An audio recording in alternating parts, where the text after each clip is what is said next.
Educación.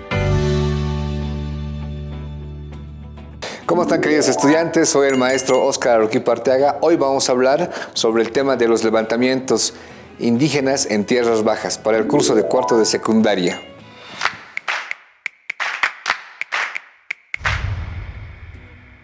¿Cómo están, queridos estudiantes? Hoy vamos a hablar sobre los levantamientos en tierras bajas de la población indígena.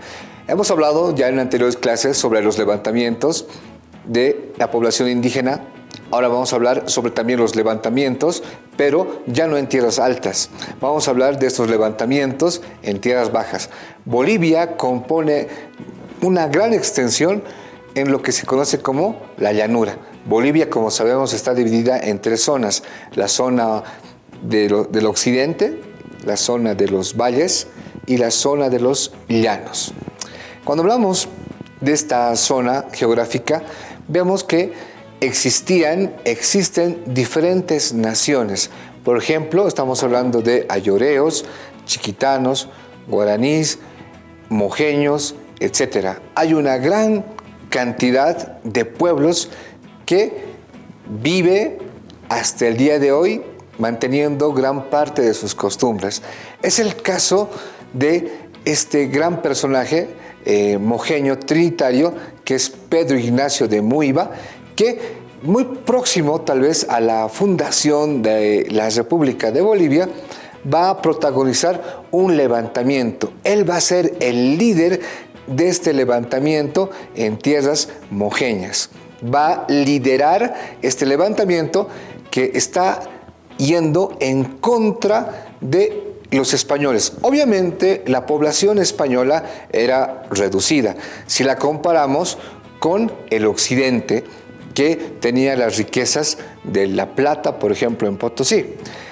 Los españoles que vivían esencialmente eran religiosos, ¿no? Y también existían soldados, pero que eran reducidos si lo comparamos con la realidad de la zona del occidente. Esta población, la población indígena, por ejemplo, la mojeña, que actualmente podemos hablar de donde es la región de la ciudad de Trinidad, vivía en condiciones de esclavitud, como nos menciona Gabriel René Moreno. Nos menciona que esta población de los mojeños vivía en condiciones muy delicadas por el tema de estar sometidos a diferentes trabajos, tanto para los españoles, también para los religiosos. Por ejemplo, en San Ignacio de Mojos encontramos una misión jesuita. Los jesuitas que se habían establecido en gran parte del oriente boliviano, que también ese tema lo habíamos mencionado en anteriores temas anteriores. El 10 de noviembre de 1810 se produce este levantamiento de Pedro Ignacio de Muiva, este líder que va a pasar a la historia como uno de estos líderes que se levanta en contra del poder español para formar un nuevo sistema. Ese levantamiento de alguna forma tiene una pequeña victoria, pero posteriormente vienen tropas españolas, principalmente de la región de Santa Cruz y también de otras regiones, para sofocar estos levantamientos. Este líder indígena fue apresado y también fue muerto, ¿no? De alguna forma, los españoles le quisieron imponer una serie de un escarmiento para futuros levantamientos. Entonces, antes de morir, se conoce que él hace una proclama. Por ejemplo, él menciona que esta tierra es nuestra, es de nuestros antepasados. Los españoles le quitaron esta tierra a nuestros ancestros, ¿no? Muiva consigue de alguna forma generar una especie de gobernación. Como acabamos de mencionar, ese intento de autodeterminación dura aproximadamente unos 2 meses. Las poblaciones que ayudan a este levantamiento son la población de Loreto, conjuntamente la población de Trinidad. Actualmente Trinidad es la capital del departamento del Beni. Los indígenas mojeños que están próximos a el río Mamoré eran balseros que tenían la obligación de llevar, por ejemplo, a estos jesuitas y también a población criollos y también españoles para hacer transporte. En ese levantamiento, los indígenas, por ejemplo, de Loreto, se resisten a este trabajo. Bueno, continuamos. La población indígena que vive hasta el día de hoy en el noreste del Estado Plurinacional de Bolivia es muy diversa, como acabamos de mencionar. Por ejemplo, encontramos cabineños, mojeños, ignacianos. Hay una gran diversidad. En la Constitución Política del Estado reconocen a las 36 naciones en este caso.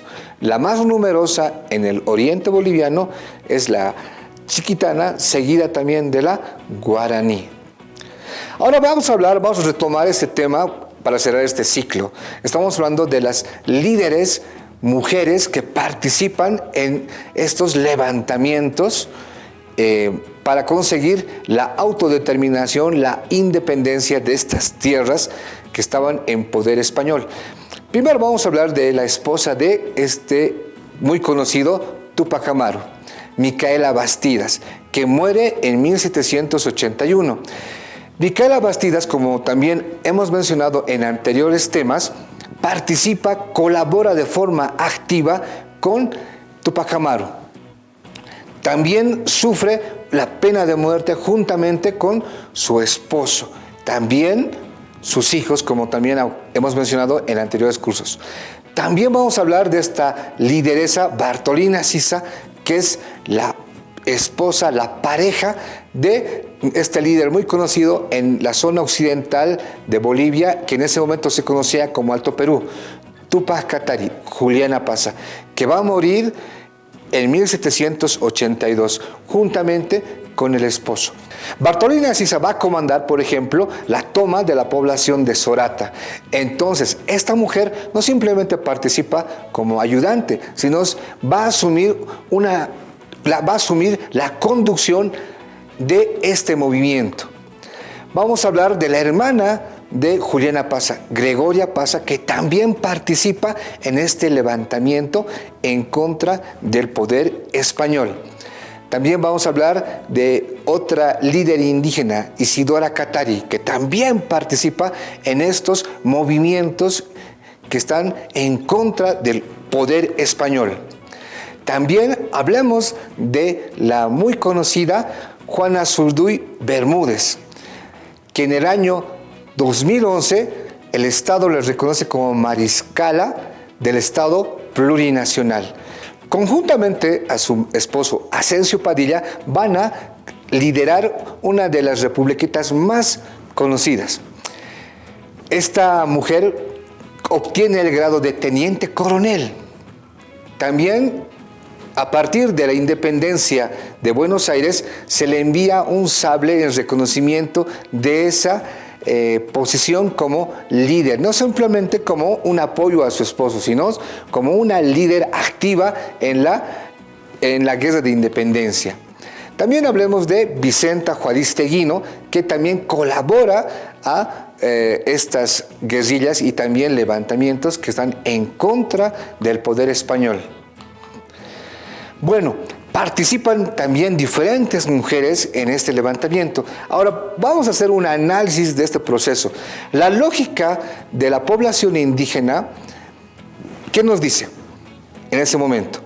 El hombre tiene un papel importante, también la mujer tiene un papel importante. Los dos se complementan, pero la lógica europea era diferente.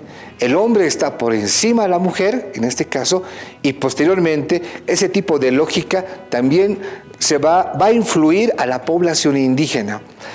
Aparece lo que se conoce hasta el día de hoy como el patriarcado, ¿no? En la realidad, antes de la colonización, se menciona que de alguna forma los roles estaban divididos, pero se complementaban.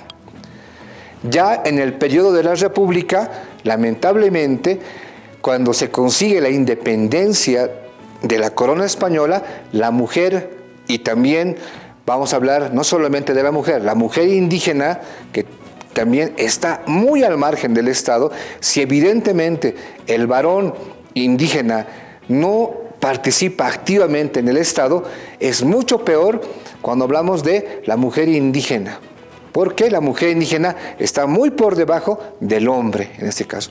Recién en el siglo XX, en 1956, la mujer va a participar en una elección nacional. Imagínense, recién se consigue en el siglo XX esta idea de ciudadanía plena. La mujer hoy en día tiene un papel muy importante, por ejemplo, en la Asamblea Plurinacional.